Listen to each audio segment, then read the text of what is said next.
Hey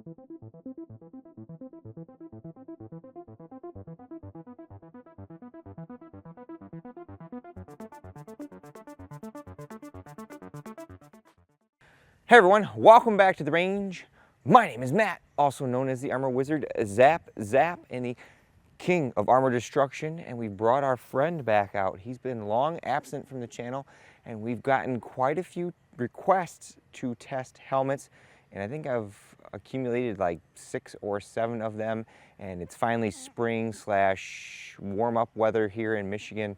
So we wanted to get these started so we can get down the path and getting them done. This particular sample is from Hwin. They are a Chinese manufacturer. They own their own helmet facility, or at least that's what they've told me. This particular model is their 100% pure polyethylene or ultra-high molecular weight polyethylene model. It weighs 3 pounds, 4 ounces. It's got the high cut here to cut out for your hearing protection. In full transparency, Hwin sent us that PE and an Aramid helmet to demo with no strings attached. Now, it's been a long time since we've tested helmets on the channel, and this is going to start kind of a work in progress. If you either like or don't like something that you see me doing in this demo test protocol, always leave me a comment below. If there's some kind of, objective thing that I can do to further test the limits of this helmet, again, leave a comment below. I really can't comment, so to speak, on the actual different attachment points on the helmet, on whether it fits good or not, because that is dependent on your head shape and size, so on and so forth. You have different requirements than me. This particular model has the night vision attachment up front. We've got the different rails on the side. We have various Velcro on the top and back. We have a simple clasp for our chin strap here. We do have the little click adjustment in the back. I was trying to come up with some different ways to test this, and the Aramid helmet, I was going to strap it to my pull-up bar and see if it would hold all of my 165 pounds, and the plastic clips gave way. So we're not going to do that. Now, if you're a newcomer to my channel, here comes the long-winded spiel.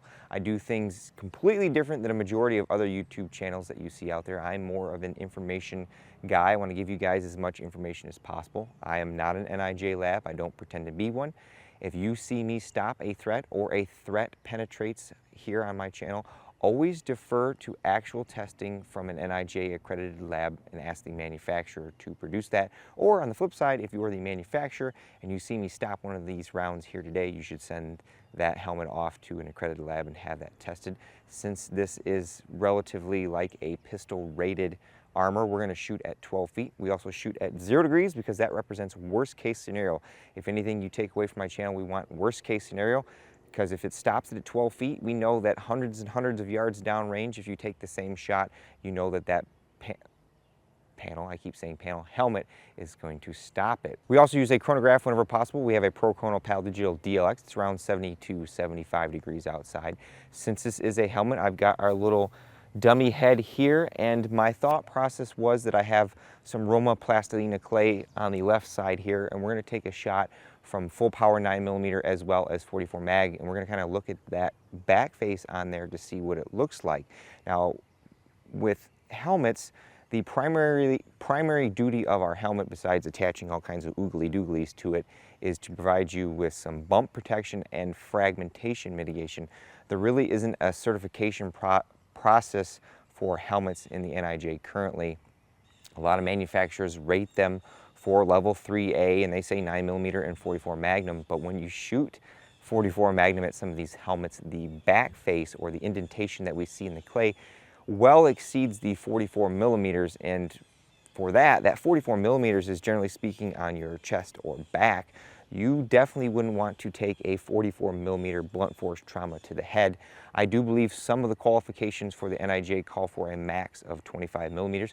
So we're going to attempt to kind of measure that today. Now, again, I'm not a lab, so the clay that's under there has to be heated to around 100 degrees Fahrenheit, and I can't keep it that warm out here. I tried to, and then it ended up getting too warm, so we're just going to get an idea of what that back face could be. Now, the different types of little foam pads or suspension systems that you put inside the helmet can affect how much backface that you do see on our target. And finally, we put a spreadsheet here at the beginning that we kind of foreshadow all the threats at it.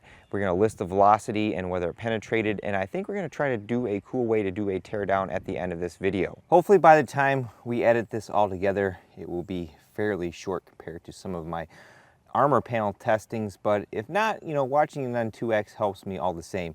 So we're going to start up our test with our 9mm.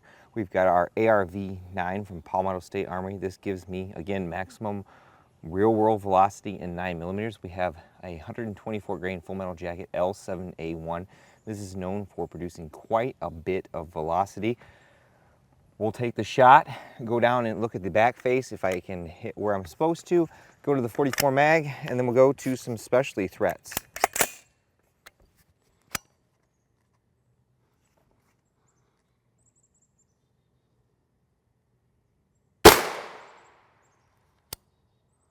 .1472.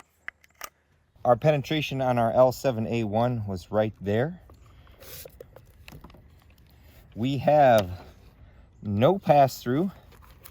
Our little foam is seen a beating. Now this is where the dimple in the clay is. We did beat all this flat. That's a part that we didn't beat flat before. Let's see what that looks like. Grab our depth gauge here. Make sure we're set to 0. Again, this is not precise. We're looking at 14.41 millimeters indent, which again is below the 25 millimeters that I see some manufacturers like to claim. Now it's time for maximum energy transfer. I apologize if you can't read the chronograph screen, but NIJ level 3A calls for 44 mag at 1430 feet per second, a 240 grain Spear semi-jacketed hollow core. I can't find that bullet because it has been discontinued. So we've got a Sierra equivalent, at least again for our testing. Now I couldn't get that in 44 mag, so we've come out with our 429 Desert Eagle. Magnum Research released this round a few years ago, kind of similar to the 440 Corbon, but a lot more easy to get right now. You can actually get the Lee 429 dies and convert your 58E brass without any trimming necessary. We've got an EGW red dot mount on our Desert Eagle here and a Tacticon Armament red dot. The bugs are biting me. Ouch. Sorry about that. Now I have been dialing these loads in, so I'm not sure where this is going to be.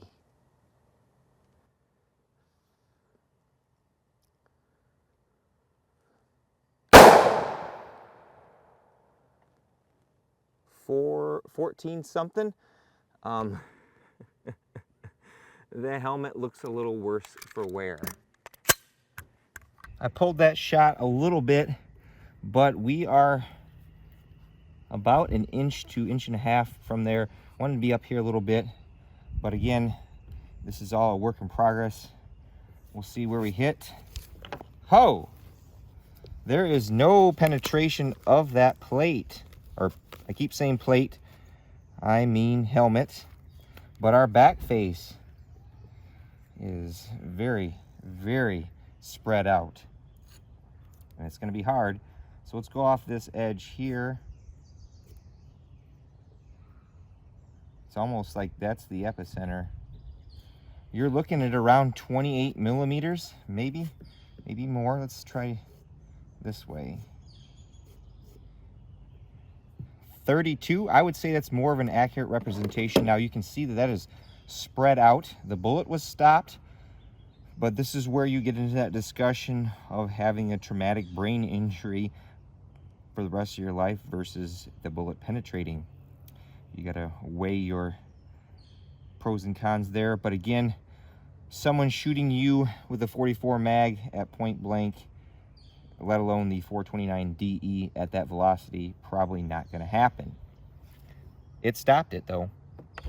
Now we're going to get into our specialty threats. We have 9mm. This is our 50 grain plus P copper hollow point from Liberty Civil Defense. This is known for penetrating lower quality types of aramid construction plates and or helmets. We still have the 16-inch.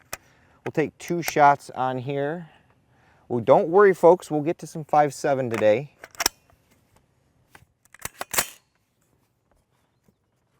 So this should be probably right smack dab in the top of the head. 24.97. Let me go check that. Off to the right of it. Good velocity off that load. Now for another 2 9mm loads that are known for penetrating soft armor. We've got our 80 grain Fort Scott Munitions solid copper spun round, all copper, very, very nasty. Then we have G9 Defense's 77 grain external hollow point. It's got the little cavities there in the tip. We've got a 4.5-inch A-Rex Delta Gen 2, got the Holo Sun with the ACSS reticle up top. We're on the back of the helmet now.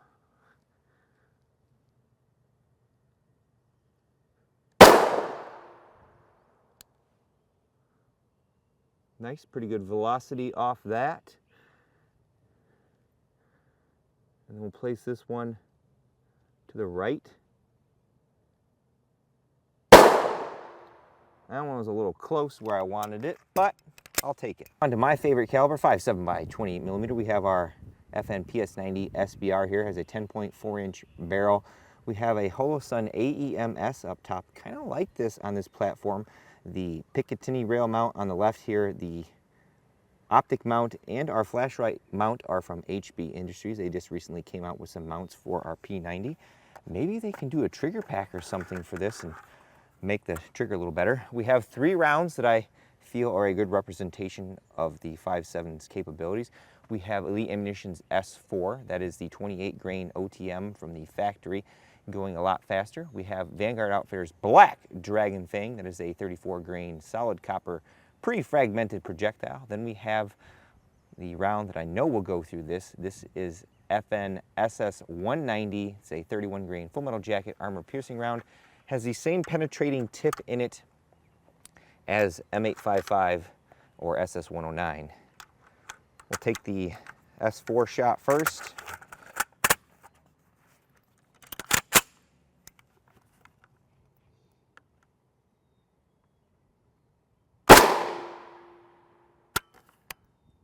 Really good velocity.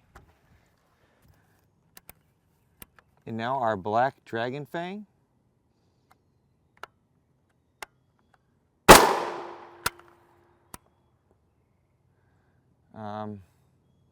Crap. And finally our SS 190. This is going to hurt me and my little dummy, but for science, you know. Nice. Let's go see what we did, folks. If anything, folks, I think I'm going to have to pick up a few more of these dummy heads so that I can continue testing, because if I have some penetrations, it tears up our guy. Anyways, our Liberty Civil Defense shots number 1 and 2 were right there. Our Fort Scott Munitions shots, our Fort Scott Munitions shot was right there. Our G9 Defense was right there. Our S4 right there, our Black Dragon Fang right there, and then our SS 190 were right there. Now those are about 1 inch from the edge. You could consider those non-fair hits. Again, with helmets, I don't think there is a hit standard there. But there's a lot going on here. It's going to be hard to see. We'll have to get this more towards the teardown.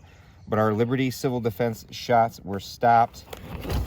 Our G9 and Fort Scott Munitions shots were stopped. However, all 3 rounds of our specialty 5.7 were penetrated this particular helmet. At some point, I'm going to say helmet correctly. Now again, those particular threats are designed to defeat level 3A, and they are of proper bullet composition and speed to defeat it.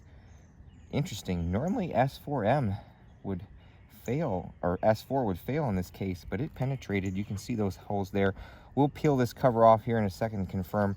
And with that being said, I think that pretty much wraps up the testing for our helmet. Now, I've done this for a long time on my ballistic panels.